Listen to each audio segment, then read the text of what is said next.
In the landlocked heart of West Africa, a new kind of revolution is rising. He is not a king. Not a billionaire. Not a polished politician. He is a young soldier, born from the soil, raised by the hardships of a forgotten people, and forged by the fires of betrayal, war, and resistance. His name is Captain Ibrahim Traoré. You may have heard his name. You may have seen the headlines, coup in Burkina Faso. Youngest president in the world. Military dictatorship. But what if the real story has never been told? This is not about one man in power. This is about one man defying power itself. This is the untold story of Ibrahim Traoré, the story the world doesn't want you to hear. This is the revolution the world isn't watching.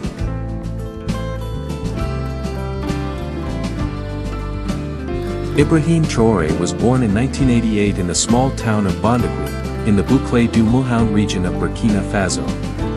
His childhood was shaped by simplicity, struggle, and a sense of deep injustice. Bondagui, like many rural parts of Burkina Faso, was overlooked by those in power, left to survive with little infrastructure, healthcare, or hope. The assassination of Thomas Sankara in 1987 marked a pivotal shift in the country's soul. For the youth of Traoré's generation, Sankara wasn't just a former leader, he was a myth, a martyr, a moral compass in a sea of betrayal. From a young age, Traoré showed exceptional intellectual curiosity. At school, he would linger after classes, pressing his teachers about African history, about colonialism, and about the promises of the revolution that had vanished too soon. His former schoolteacher once said he was curious. Always asking questions. About the world. About Sankara. About justice. He wasn't like the other boys. After earning a degree in geology at the University of Ouagadougou, Traoré chose a path many wouldn't expect. He joined the military. Not for glory, but because he believed true change would require sacrifice, and perhaps, confrontation.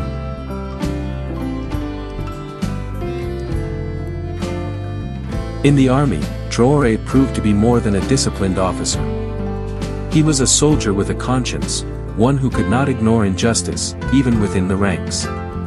The early 2010s were a period of expanding violence across the Sahel. Terrorist groups grew bolder, and Burkina Faso found itself under siege. The government turned to Western allies, France and the US, for support, but on the ground, soldiers like Traoré saw little improvement. They were sent to fight without proper gear, ammunition, or clear strategy. The promises of foreign aid were never fulfilled. Morale was low. Losses were high. Anonymous soldier once said, Traoré never kept quiet. When they gave us expired bullets, he wrote reports. When we lost friends in ambushes, he demanded answers. He challenged the chain of command and won respect among his peers for his integrity. His commitment wasn't to a title or a promotion. It was to the Burkinabe people, the ones bleeding in silence.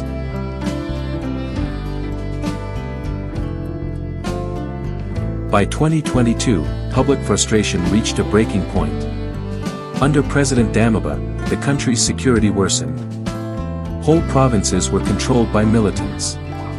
Citizens fled villages in fear. The trust in state leadership had crumbled. On September 30th, Traoré made his move. Backed by a faction of young, disillusioned officers, he led a coup that toppled the Damiba regime.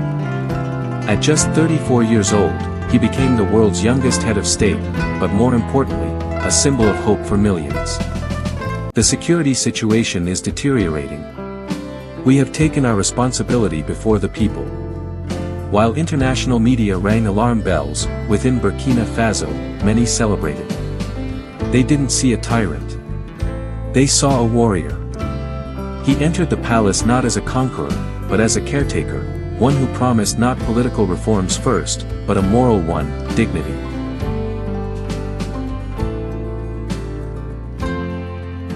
Traoré didn't just seize control. He revived a dormant ideology, one deeply rooted in the legacy of Thomas Sankara. He implemented symbolic but powerful policies. Luxury vehicles for government officials were replaced with modest ones. He cut state privileges. Ministers were now expected to deliver results or face dismissal. But it was his stance on sovereignty that sent shockwaves. He ordered all French troops to leave the country. He terminated military agreements that allowed foreign interference in domestic affairs. He challenged the grip of multinational corporations exploiting local resources.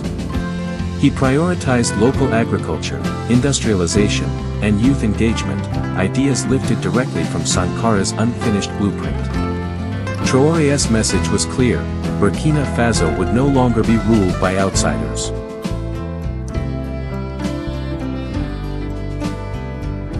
But every revolution invites resistance, especially when it threatens global systems. Since assuming power, Traoré has been the target of disinformation campaigns. International think tanks label him anti-democratic. Aid from Western nations has been paused or redirected. Sanctions loom. If Burkina Faso continues this path, it could destabilize Western influence in the Sahel. To put it plainly, Traoré is dangerous to the status quo. He is building an Africa that is unapologetically African. One that doesn't beg for aid, but demands equity. And for this, he has become a marked man for elimination.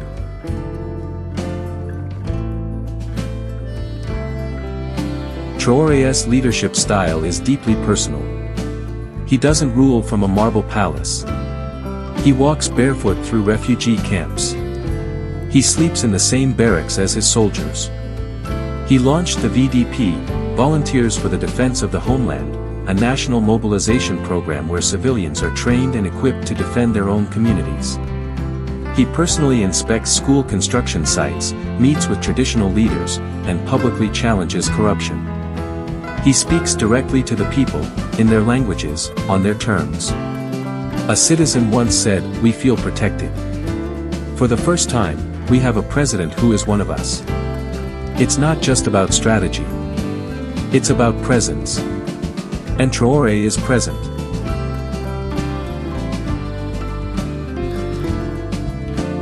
The rise of Ibrahim Traoré presents an opportunity for reflection across the continent. African leaders can no longer afford to govern as elites detached from their populations. Traoré reminds us that leadership must begin at the grassroots, from the pain and struggles of ordinary people. It's not enough to speak of patriotism, one must live it. He shows that sovereignty cannot be negotiated. A nation that relies perpetually on external powers sacrifices its destiny. Traoré's boldness in reclaiming Burkina Faso's autonomy is a lesson in courage, strategy, and national pride. He governs without extravagance, proving that humility is not weakness, it is strength. In a continent where the people have grown weary of greed, his frugality is revolutionary. Most importantly, he places his trust in the youth. Africa's median age is under 20. Yet most leaders are over 60. Traoré's rise demonstrates the transformative power of young, bold leadership. Through his choices, he is inspiring a generation to believe that integrity and vision still matter, and that Africa's greatest days are not behind it, but ahead.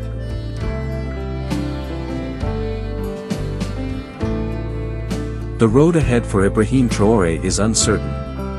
Threats will multiply. Enemies will grow bolder. But his impact is undeniable. He has rekindled a dream. A dream of African dignity. Of self-determination. Of a continent unchained. Ibrahim Traoré once said, and I quote, "We are not anti-West. We are pro-African. We want to be free." End of quote. This is not just a Burkinabe story. It is the story of a continent reclaiming its voice. A warning. A spark. A blueprint. And maybe, just maybe, the fire started in Ouagadougou will burn across the continent.